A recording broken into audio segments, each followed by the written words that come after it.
Hello दोस्तों, मैं हूं याकूब खान और आप देखना शुरू कर चुके हैं YTV भारत। आपकी जानकारी के लिए बता दूं कि हमारे साथ आज जुड़े हैं यूसुफ समाज से बेगौत, जो हर मुद्दे पर बेबाकी से अपनी राय रखते हैं और मेवात में जितने भी कोई मुद्दे होते हैं सभी पर अपनी बेबाकी से राय रखते हैं। इसीलिए यूसुफ समाज सेवी जाने जाते हैं और देश में कहीं पर भी कोई भी घटना हो उस पर अपनी बेबाकी से राय रखते हैं। ज़्यादा जानकारी के लिए चलते हैं यूसुफ समाज सेवी के पास और उनसे जानने की कोशिश करते हैं कि जैसा कि आपको मालूम है कि उत्तर प्रदेश के अंदर बहराइच के अंदर एक जो दंगा हुआ है, दंगा वैसे होता नहीं है, कराया जाता है, ये सरकार की एक चाल होती है। उस पर ज़्यादा जानकारी के लिए यूसुफ से जुड़ने वाले हैं और यूसुफ से जानने की कोशिश करेंगे कि वो इस मुद्दे पर अपनी क्या राय रखते हैं।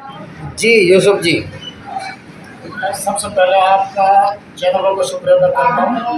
और जैसा कि 13 तारीख को बहराइच में दंगा हुआ है और दंगा होता नहीं है, दंगा कराया जाता है। और सबसे पहले जो वहाँ एक लड़का जो झंडा लेके चढ़ रहा था, जय श्री राम का नारा लगा रहा था, उसकी मौत हो गई। एक भाई दुखद बात है, लेकिन दंगाइयों के लिए कोई दुखद की बात नहीं है। देश के अंदर जो दंगाई होते हैं वो आतंकवादी होते हैं। उनको न बच्चे की शर्म आती है बच्चा मारने में, ना ही बड़े बूढ़े में, ना लेडीज में। उनके लिए कोई कुछ नहीं लगता, उनका एक मकसद होता है। और जैसा कि आप लोगों को मालूम है कि उत्तर प्रदेश में अभी उपचुनाव है, वहाँ से जीत की हासिल करने के लिए जो मौजूदा पार्टी है, सत्ता में है, उनका एक षड्यंत्र है। मैं तो यही कहना चाहता हूँ CBI जांच होनी चाहिए और सुप्रीम कोर्ट को एक टीम गठन करनी चाहिए। जितनी भी संस्थान है देश के अंदर जो सामाजिक हित और सामाजिक मुद्दों पर कार्य करती है, उनके साथ में अपने जो BSF है और कोई भी एक एजेंसी सरकारियों को उनमें गठन करके टीम, और उसमें मीडिया के जरिया कैमरा के सामने उसमें जांच हो। और CBI जांच होना एक बहुत जरूरी है दंगा पर, क्योंकि इन 10 सालों में सबसे ज़्यादा दंगे हुए हैं, विकास से ज़्यादा दंगे हुए हैं देश के अंदर, जिसमें सिर्फ मुसलमान को टारगेट बनाया गया, कहीं गाय के नाम पे तो कहीं जय श्री राम के नारे के नाम पे। तो वहाँ राम को भी इन लोगों ने दंगे से तोड़ दिया। तो मैं यही कहना चाहता हूँ कि इसकी सबसे बेस्ट तो ये है कि CBI जांच होनी चाहिए। इसका यूपी के बाद में महाराष्ट्र में इलेक्शन है, तो ये एक सत्ता की हवस है। सत्ता की हवस में ये लोग जो दंगा फसाद और जो खून की होली खिलवाते हैं, ये राजनीतिक पार्टी होती है कहीं न कहीं। तो मैं तो यही कहना चाहता हूँ कि इसमें सबसे पहले जो वहाँ का शासन प्रशासन है, जिनको लॉ एंड ऑर्डर मेंटेन नहीं हुआ, जिनसे सबसे पहले उनको टर्मिनेट करना चाहिए इसमें। और जो बेगुनाहों को हर बार दंगों में डाला जाता हो, 30% अदालत उनको बेगुनाहों को बरी कर देती है। तो उनके जो वक्त खराब होता है, जो उनका परिवार तबाह और परेशान होता, उसका हर्जाना किसी को नहीं मिलता। उनका हर्जाना ये यहाँ भरा जाएगा जो बेगुनाह आदमियों के खिलाफ FIR होती है, पॉलिटिक्स दबाव से होती है, उनकी CBI जांच संपत्तियों की और उनकी रिश्वत की जांच, ये सबसे पहले उन लोगों की होनी चाहिए। तो न्यायालय को वहाँ भी सौतेला बर्ताव नहीं करना चाहिए, वहाँ भी उसका पेटा भरना चाहिए और उसको आश्वासन देना चाहिए। संविधान और कानून अभी जिंदा है।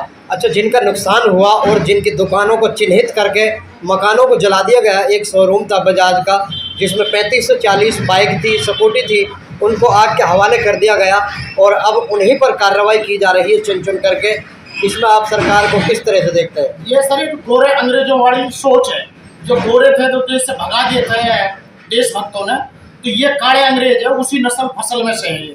ये दंगाई लोग हैं और ये कहीं न कहीं षड्यंत्र है। जो शासन और प्रशासन होता, वो लॉ एंड ऑर्डर की उनकी जिम्मेदारी होती है। तो उन लोगों को सबसे पहले उनकी टर्मिनेट होना चाहिए और जायज कार्रवाई होनी चाहिए। किसी को बख्शा नहीं जाना चाहिए दंगाई आदमी, क्योंकि दंगाई कोई किसी भी समुदाय से हो, वो एक दंगाई होता, वो किसी समुदाय पे वो नहीं रखता, ना कोई धार्मिक वो शैतान रखता।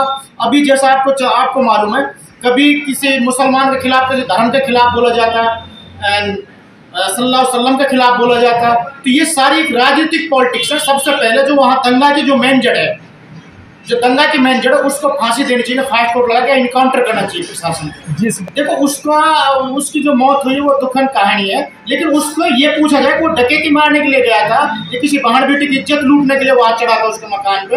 ये झंडा उतारने का ही मकसद था, दंगा फैलाने का, क्योंकि दंगा स्टार्टिंग वहाँ से हुआ। वो मर गया, उसकी कोई बढ़िया ऐसी कोई बात नहीं है, वो मर गया। तो दंगाई लोग तो मरे और गिरे अच्छे लगते हैं, वो कोई देश दंगा वहीं से चालू हुआ चाहिए। दंगा वहीं से चालू हुआ है, वो चढ़ करके गया, इस्लामी झंडा लगा हुआ था। अब हर लोगों की अपनी अपनी आस्था होती है, उसको उसने उतारा क्या, बल्कि उसको खींचा तो उसकी जो घर की जो छत की रेलिंग थी वो भी टूट गई। और अब वो आरोप जो है मुसलमानों पर लगाया जा रहा है कि उन्होंने मारा है। अभी तो उसकी पुष्टि नहीं हुई है कि वो किसकी गोली से मरा है।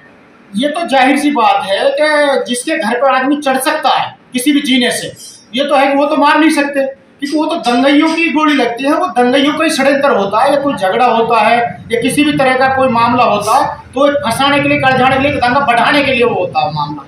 वो चढ़ा कहाँ से, किससे चढ़ा, वो एक जांच का विषय है। और उसको मेरे को लगता है कि मैं तो यही चाहता हूँ सेंट्रल गवर्नमेंट से भी और सुप्रीम कोर्ट और हाई कोर्ट से भी, अब उसमें सीबीआई की टीम गठन करी जा और सीबीआई जांच हो, दंगा कहाँ से स्टार्ट हो और किस तरीक़ा से देश को ले जा रहे हैं। संविधान का खुलेआम उल्लंघन हो रहा। और मैं सुप्रीम कोर्टों का वकीलों के लिए शुक्रिया अदा करता हूँ, जो हमारे वकील हैं वो हमारे एक रक्षक हैं, ऊपर मालिक और नीचे हमारे वकील हैं, हम उनका शुक्रिया अदा करते हैं सबसे पहले। और सारी संस्थानों को, जो संस्थान वकीलों से जुड़ी हुई है, वो सभी संस्थान अपने वकीलों को और अपने वकीलों को रिपोर्ट दें और वकीलों से कार्रवाई करा और देश का संविधान एक साथ जुट होकर बचाने का प्रयास करें। और जो दंगाई लोग हैं उनकी सीबीआई जांच हो और दंगा कराने वालों की सीबीआई जांच हो, उनकी संपत्तियों की जांच हो, और जो नुकसान हुआ आम जनता का, सरकार का, जो सरकारी प्रॉपर्टियों के लिए नुकसान पहुंचा, वो भी उन्हीं के पैसे से भरपूर करा जाए।